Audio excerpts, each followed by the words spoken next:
we're turning our attentions to sporting matters, and we are going to start with Clare's latest victory in the National Hurling League in Division 1B. It's 4 out of 4 thanks to victory away to Kildare, 27 points to 3-14 in Newbridge at St Conleth's Park. A tough game, but Clare winning out in the end. And let's hear from Clare manager Brian Lohan. Says the concession to early goals meant it was always going to be a game that was in the balance coming down the home stretch. It wasn't as we expected, and conceded 2 goals in the first half, and that was always going to put us under pressure, and that's how it turns out. We didn't get any goals at the other end, and they got 2, and that put us under pressure all night. They always do respond. Well tuned in for the game on the way up, as we knew we'd have to be. Tough conditions, wet ball, wet hurley for both teams, and our guys responded well, and we're happy with the result. So that's Brian Lohan speaking after Clare maintained their 100% record in Division 1B of the National Hurling League. I'm joined by our sports editor Derrick Lynch and by our hurling analyst Tommy Guilfoyle. And lads, good morning to you. Derrick, first, good victory, albeit I sense a slight bit of relief from Brian Lohan there. But I suppose on the flip side of it is, we've spoken about this before, Clare want to be tested. They don't want to stroll through these games without a glove being laid on them. Yeah, and they got that and some in Newbridge on Saturday night. I suppose the first thing to say is, and it was the same for both teams, but the pitch was not ideal for hurling. The weather even less so. There was a very heavy, misty kind of rain all evening, and it just made things that little bit difficult. But that being said, I suppose decision making and all that kind of stuff is the same whether the sun is shining or whether you're under the umbrella. And from a Clare point of view, they'll be happy with a lot of it. The first goal was a very, very sloppy one. I'd say if Eamon Foodie had his time again, he would have let the ball just drift away out over the end line. Instead, they kind of tried to play it short through the lines and worked 1 or 2 or 3 little kind of sharp passes, got turned over, and Kildare stuck it.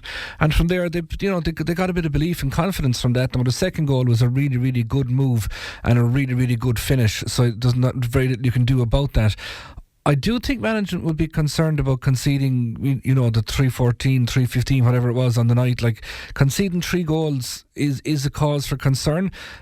Especially given that from a defensive perspective, it was probably close enough to what we'll see from a championship point of view. Okay, you'll have probably Adam Hogan to come back in there. The number 6 slot is still up for grabs, but that'll be of concern. But that being said, though, Tony Kelly with 8 points, Mark Rogers with 7.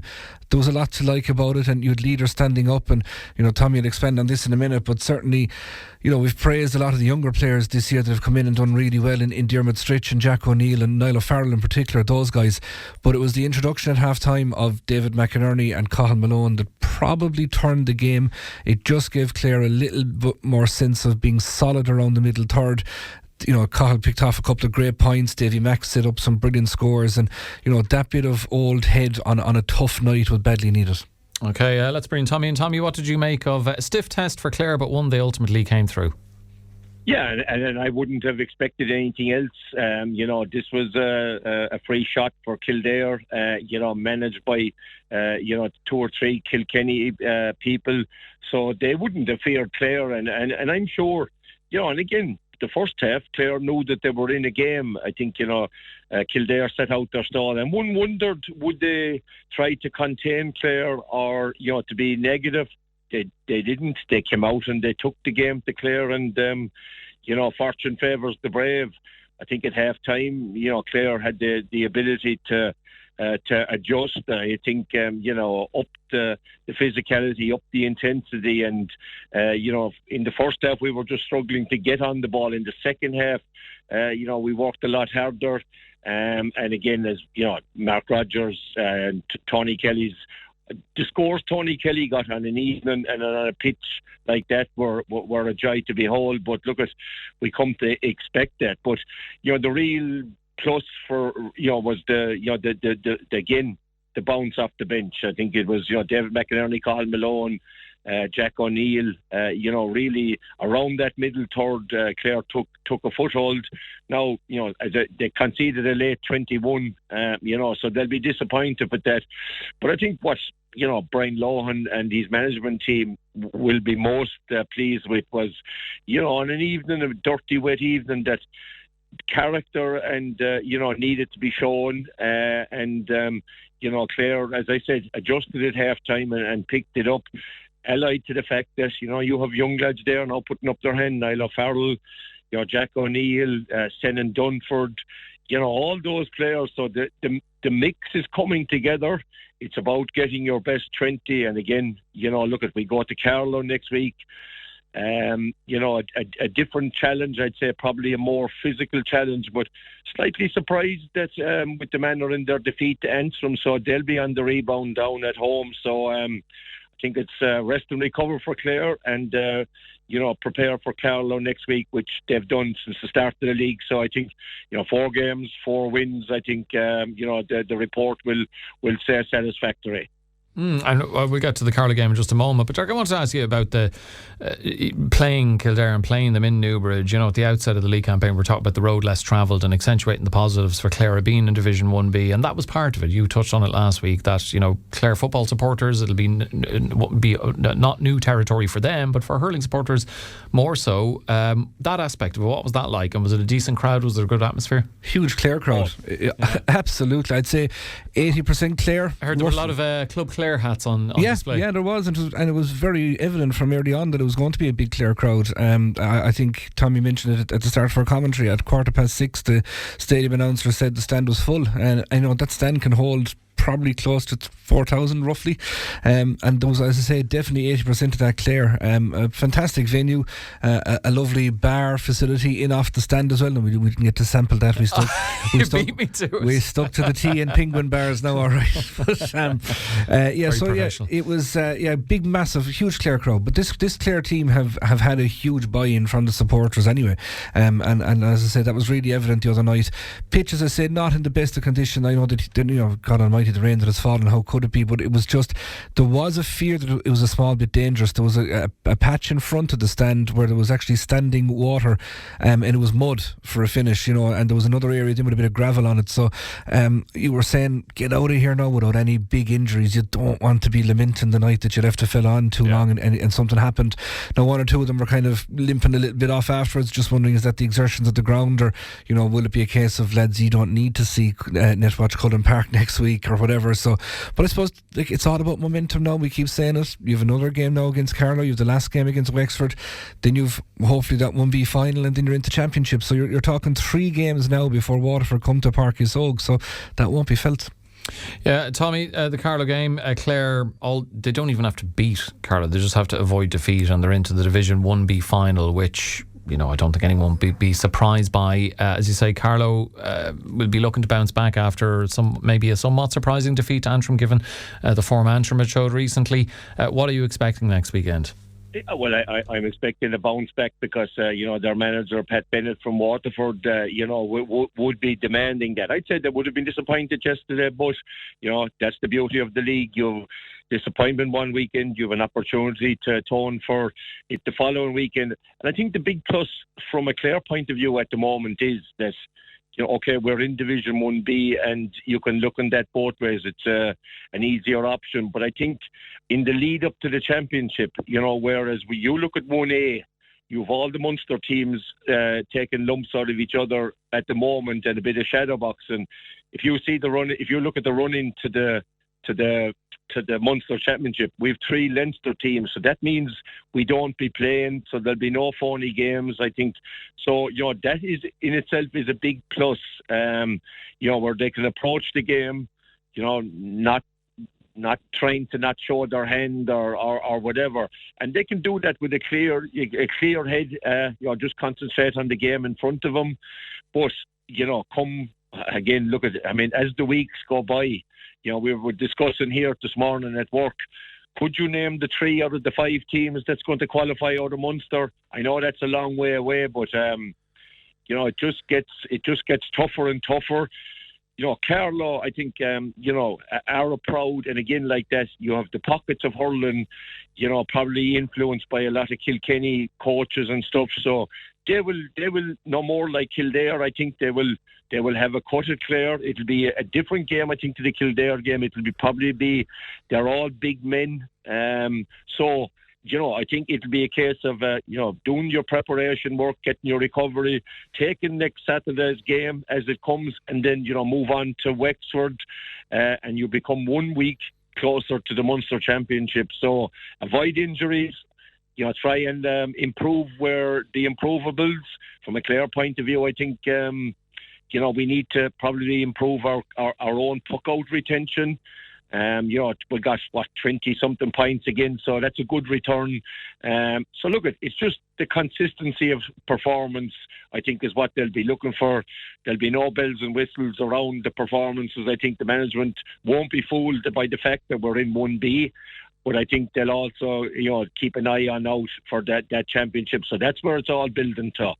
Yeah, just before we go to the break, Derek, and final word on the hurling for this week. Carlow, that opening day win over Down feels like a long time ago now, following the defeats to Wexford and Antrim. You would expect them, as Tommy's touched on, to give up some sort of response at Dr. Cullen Park next weekend. But really, if Clare have anything about them, they should win it. And I won't say win well, but they've won other games well already in this campaign. Yeah, but Carlo will be looking at how Kildare went at Clare and where they got joy from it, and they're going to take a bit of belief from that too. And they've really, really good hurlers, like Marty Cavan as a fella that would make any hurling team across the country, I think, anyway. And you've seen what the likes of Mount Leinster Rangers and these clubs would have done, okay, albeit not in recent years, but there is that proud heritage there too. And again, it'll be a big occasion for them. I think a lot of the Kildare crowd that came to Newbridge were coming off the back of here's a 2 year ago All-Ireland champion in our backyard, and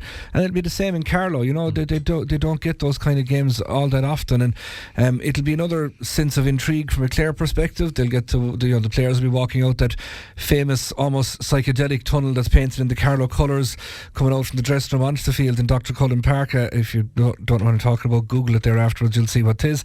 So it's an okay spin. It's not that far down. It's a little bit off the motorway than what Newbridge might be, but again, if the crowd that was in Newbridge is anything to go by, there'll be big Clare support there, because as I say, games, albeit we've only just started the year, games are starting to run out already, so people want to get the most out of those season tickets. So I think, all things being equal, Clare should get the result that would see them into the 1B final. And the good of the draw between Wexford and Dublin in Croke Park on Saturday night is that Wexford will come to Innis on the final day needing a result to get to 1B and be promoted themselves. So that means now you're going to get, you're always going to get a good challenge from Wexford. They're a top team, obviously, but now you're going to get an extra bit of they've something to fight for. Exactly, pre-championship bite to that. Lee Chin was going well the other night. Himself and John Hitherton squared up to each other, going in the tunnel after the match and all the rest of it. So yeah, it's looking good from a Clare point of view. I think that would be an ideal scenario. Okay, we will park that there for the moment to look ahead to the Carlow game later in the week. Thanks to Tommy for being with us. More to come when we come back from the break, including football, ladies football, Camogie. Morning Focus with Alan Morrissey, giving you all sides of the story. Clare FM. And you're very welcome back to Monday's Morning Focus, where we're continuing our review of the sporting weekend. And let's turn to the big ball now, and back-to-back wins for Paul Madden's Clare side. 24 points to 2-15 victory over Laois yesterday at Zimmer Biomet Páirc Chíosóg. Let's hear from Paul Madden speaking afterwards, saying it was important to get the points on the board, but still work to do ahead of that Shannon side derby against Limerick next Saturday evening. We wouldn't be happy now with how we played. I thought we were excellent for the first 20 odd minutes until the man was sent off, and we seemed to totally fall apart then. Maybe it's a mindset thing, when you have the extra man that someone else is going to do the work. I don't know, but in fairness to them, they dug deep, and over the course of the game they seemed to get scores at good times, but then equally we got fortunate. They had a bad wide from free near the end, and Stephen made a great save from a penalty and stuff like that as well. But look, all in all, 2 points on the board, onwards and upwards. So that was Paul Madden speaking afterwards, and 2 victories in a row for Clare after 2 disappointing defeats to start the Division 3 campaign. Derek, what do you make of it? Yeah, I think that back-to-back element is huge. I was even talking to a couple of the players after the game, and they kind of said that their Achilles heel in recent seasons might have been that element of consistency. Really good win obviously against Fermanagh and Brewster the last day, and then I think following it up with this will mean quite a bit to them. And my God, the manner of the victory was just outrageous.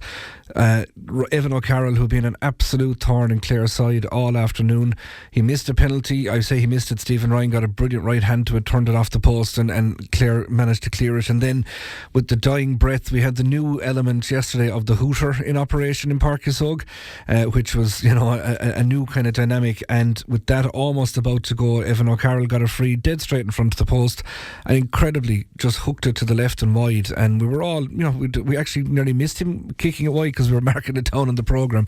And Clare broke down the field. Owen Cleary got a brilliant score to put Clare 2 up, and then Jamie Stack made it 3 in the absolute shadow of the hooter. So it was just an incredible finish, and probably no more than what Clare deserved, to be fair, because I thought they were really good throughout. Laois had their purple patches. Evan O'Carroll was, as I say, their chief scorer.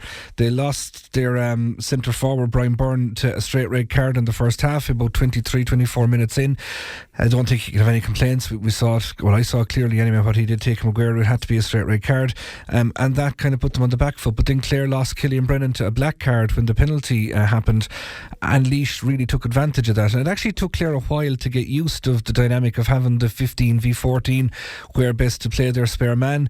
It caused a little bit of confusion, and Laois were actually the better team in that period. But in fairness, like between Owen Cleary and Aaron Griffin, Aaron got I think 4 points, Owen got 10, Mark McInerney had 3 before he came off, and Cormac Murray made a really telling intervention from the bench. He came on and kicked some lovely scores, one of them a 2-pointer as well. So Clare will be very, very pleased with that. 2-15, again, it's a big score to concede, but 24 points is a nice tally to get. And there was a really good goal chance as well at one opportunity for Brian Mack to just drag it to the right and wide. So all in all, a positive performance, an even more so positive result. And given that Limerick were beaten up in Sligo in Markievicz Park, means that this game now in Rathkeale next Saturday becomes simply massive for both. Whoever wins it forgets about relegation and starts to look up the table. However, whoever loses it is certainly once again looking over their shoulder. Yeah, look, a derby game is always going to be very interesting anyway, even without the kind of background to it. But Derek Dormer with us as well. And look, that background is going to make it even more interesting. And good to hear Paul Madden has been realistic, Derek, that, look, it's back-to-back wins. But given this was a game, as Derek Lynch has outlined, Laois could have easily gotten something from.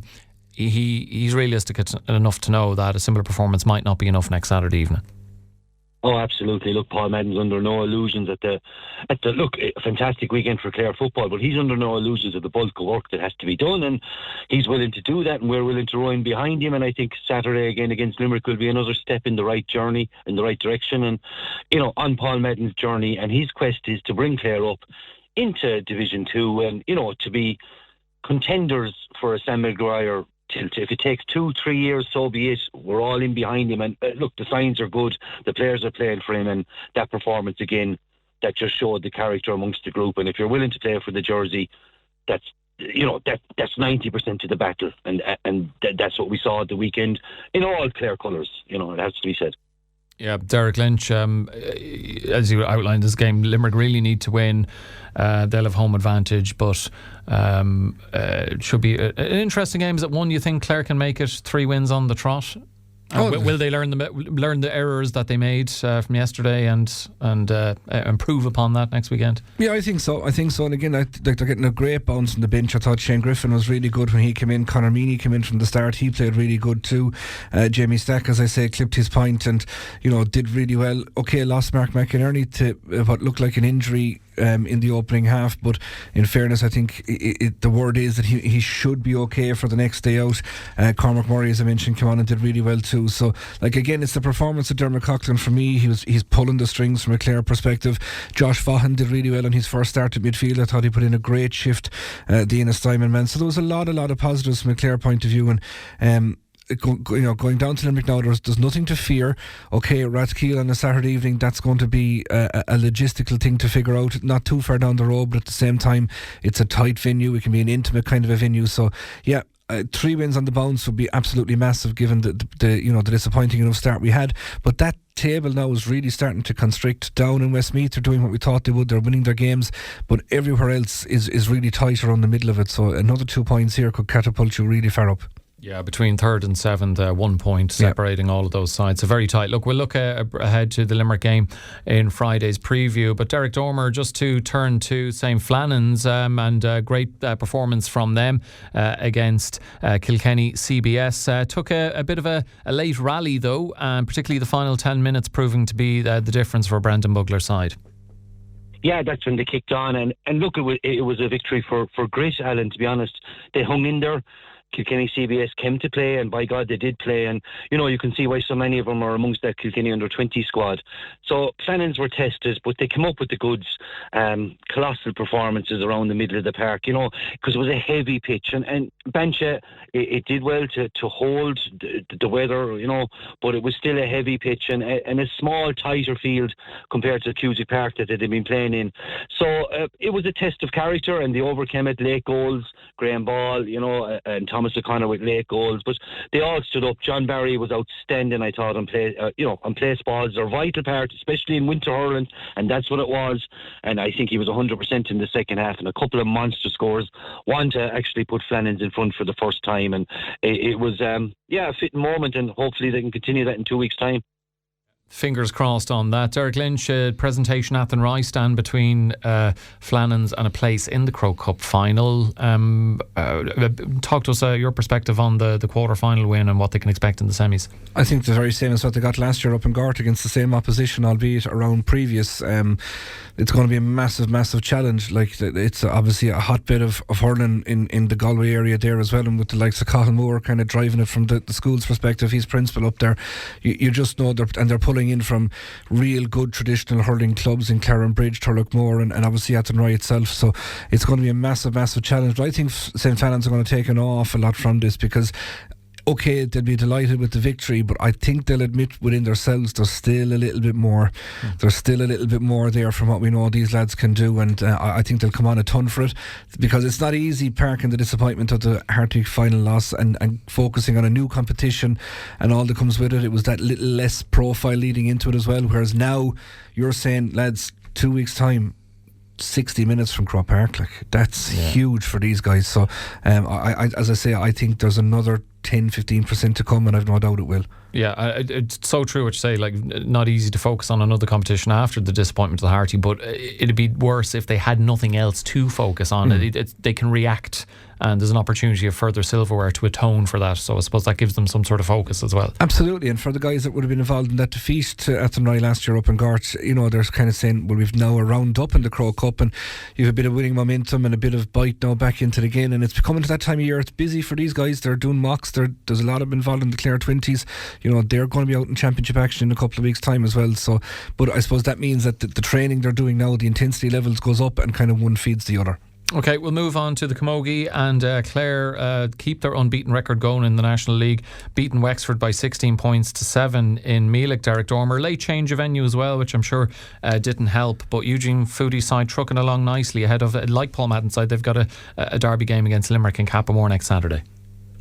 Yeah, perfect start for Eugene Foodie, going away to Dublin, getting a hard-earned point, and then taking care of Wexford, which are always tricky opponents.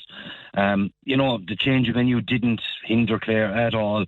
They looked for the game to be on in the 4G in Carecastle in the 10 acres and that, but Wexford refused to play there, and it was off down to Meelick, and fair play to Meelick for hosting us, and Clare delivered dominant from the get-go and built up an interval lead and never looked like conceding in the second half. Resolute defending and hugely positive start for Clare Camogie, and that's what you want. You want to be beating all them teams, because look, we made the All-Ireland quarter-final last year. We want to make that position again. I know Championship is a couple of months away, but you're playing the same teams in this league as they will be in the new format of the Championship. So important to lay down markers. Let the opponents know Dublin, Wexford, you're hard on it every time you play Clare, and push on. And Eugene Foodie and all his management team deserve huge credit for the start they've made, Alan. Yeah, quick word from you on that one, Derek Lynch. Good to keep the unbeaten record going. Yeah, 100%, Jen, as they go to Limerick now next week with another game that they should be targeting winning and should win it, and that'll probably see them comfortably into the final with a couple of rounds to experiment and blood another couple of players. So yeah, hugely positive, and it's not just the younger players, but the couple of experienced heads that are back in around the squad again that are coming to the fore. So it's a lovely mix that the lads are dealing with. Okay, and finally then, good news for Clare's ladies footballers. They're out of the relegation zone in Division 3 of the LGFA National Football League, beating Laois by 4-7 to 2-11. Derrick Dormer in Clarecastle, good amount of goals to get, and that really did prove to be the difference. I know it's soccer, they call it. I'd say football's a funny old game, but this ladies' football, it is my head ended anyway. I was so delighted yesterday. Like, they lost 3 times, 3 games, 3 defeats against junior sides, and against a side beaten in the All-Ireland Intermediate final last year. Clare rolled up their sleeves, dug in. It was a performance just built on pride in the jersey. That's all you could see, and it was so, it got the crowd involved. Everyone could see the effort put in by those Clare players yesterday. They hung in there. It was, the impact off the bench was massive. Chloe Maloney was outstanding. Caoimhe Harvey was just magnificent. Amy Sexton with a wonder goal off the bench, and Louise Cleary showing her guile, tigerish in the tackle. It really had all the ingredients, and much needed shot in the arm for Clare LGFA, and it was just fantastic victory. Yeah, and final word to you on that, Derek Lynch, as Derek Dormer says, given they'd lost to effectively junior sides, it maybe wouldn't give them much hope heading into that game against Laois, but what an impressive performance. Yeah, absolutely, but I suppose now it's to build on it. Yeah. You can't just the whole thing of the one swallow didn't make a summer, she certainly won't make a spring either, so I think Clare have to build on it, but it just lifts the gloom a small bit. It gets shoulders back up another little bit now, because the weight is off a small bit, but they have to go and build on it. But it's a real positive atmosphere now. I think they have a couple of games on the road. I think one of them against Limerick next up on Sunday next, as far as I'm aware. So that again presents its own challenge, but they can go at it now with a sense of as I say, relief, points on the board, and knowing that another result will definitely see them safe because the way other things have gone. So massive step forward for Graham Shine and his management team. Okay, positive note on which to end. My thanks to the two Derricks for being with us, and also to Tommy Guilfoyle earlier for a review of the sporting weekend.